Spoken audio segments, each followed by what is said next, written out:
물리실 때 대부분 어떻게 하고 계신가요? 당연히 혼내는 분들은 없겠죠. 피하라고 해서 피하기도 하고 숨어도 봤는데 아직도 물리신다. 끝까지 보시면 도움이 좀 되실 거예요. 좀 디테일하게 살펴보면 고양이가 다 다른 이유로 깨물거든요. 그래서 해결 방법도 다 달라요. 저희가 그냥 피한다고 다 해결이 안 되는 경우도 많거든요. 원래는 더 분류가 복잡한데 전공서적 보러 오신 게 아니기 때문에 이해하기 편하시게 사냥행동과 공격행동 두 가지로 나눠서 설명을 드릴게요.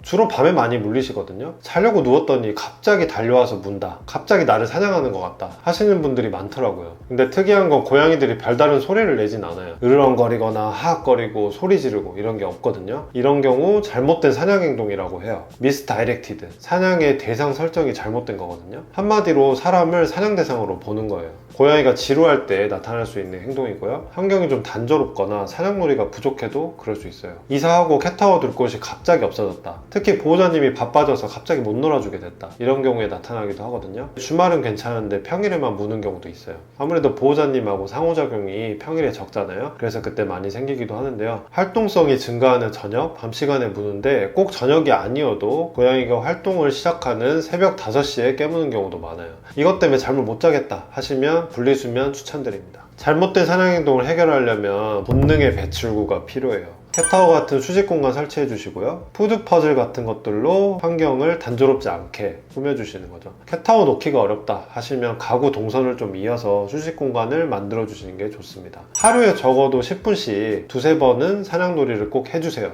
저는 놀아주진 못하고요, 많이 만져줘요 하시는 경우도 있는데, 만져주는 건 놀이가 아닙니다. 장난감으로 사냥놀이 해주시는 게 필요하거든요. 여기서 한 가지 포인트는 보호자님이랑 거리를 확보해야 돼요. 왜냐면 갑자기 놀이공격성으로 전환되는 경우가 있거든요. 그래서 낚싯대 타입의 장난감을 써주시는 게 좋습니다. 우리 고양이는 장난감을 도통 안 써요 이러시면 레이저 포인터도 괜찮아요. 대신 실물 장난감에 쏴서 잡게 하시고 끝나면 간식을 꼭 주셔야 됩니다. 그래야 사냥이 완성되죠. 물렸을 때 소리를 지르시면 사냥 본능을 더 자극하게 됩니다. 더 위험하게 많이 물리실 수 있어요. 물려는 분위기가 좀 보인다 하시면 미리 피하는 게 좋아요. 안고 깨물 수 있는 인형을 준비해 놓으시고 물려고 한다 그러면 던져놓고 피하시는 게 좋아요. 이게 반복될수록 더 심해질 수 있으니까 아예 발생 자체를 줄이는 게 좋아요. 혼내지 않는 거 항상 강조드리지만 문제 행동이 더 심해집니다. 스프레이를 뿌리거나 때리시는 경우도 있는데 처벌을 가하는 건 전혀 도움이 안 됩니다. 클리커 트레이닝 활용해서 매트 위로 올라오는 연습 미리 해놓으시면 문제 행동 생길 때 고양이를 다른 행동으로 좀 돌릴 수가 있습니다. 고양이가 으르렁거리거나 하악거리는 소리를 내고 갑자기 소리 지르면서 달려들어요. 그리고 엄청 심하게 물리시죠. 이러면 실제로 사람한테 공격성을 보이고 있는 거예요. 이때 고양이가 좀 겁먹은 것 같이 귀를 뒤로 눕히고 자세를 웅크리고 있다가 갑자기 달려들어서 공격한다. 이러면 불안과 공포에 의한 공격성. 특정 공간에 내가 가기만 하면 나를 문다 하면 영역 공격성. 내가 고양이 행동을 좀 통제하려고 한다, 그리고 억지로 뭔가를 하려고 할 때 급발진한다, 충동 조절 공격성이에요.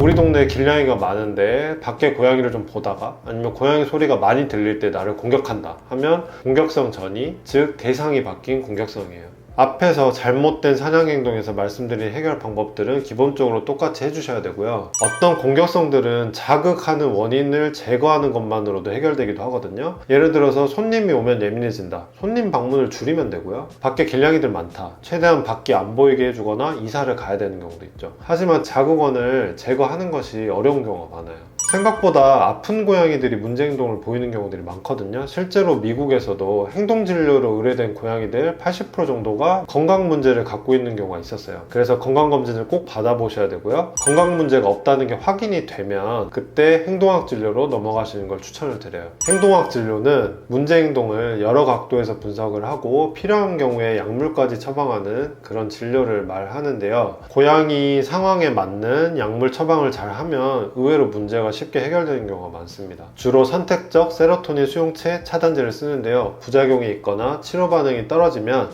세로토닌, 노아에피네프린 수용체 차단제를 대신 사용해 볼 수도 있습니다. 이런 약물들이 공격성도 줄여주고 충동 조절을 도와줍니다. 다시 한번 말씀드리지만 절대 소리 지르거나 혼내지 마세요. 전혀 도움이 안 됩니다.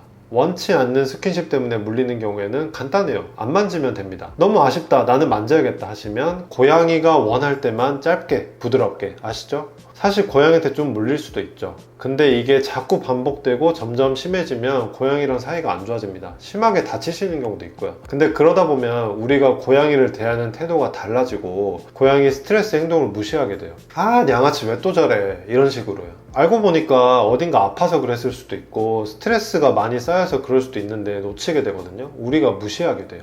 모든 문제에는 원인이 있고 해결 방법이 있기 때문에 물리는 것 때문에 너무 고생하지 마시고요. 어디 아픈 데는 없는지 건강검진 받아보시고 문제가 없다고 하면 행동학 진료를 꼭 받아보시기 바랍니다. 오늘 영상이 좀 도움이 되셨다면 구독과 좋아요, 알림 설정까지 부탁드리고요. 다음에 더 좋은 영상으로 찾아뵙겠습니다. 오늘도 끝까지 봐주셔서 감사합니다.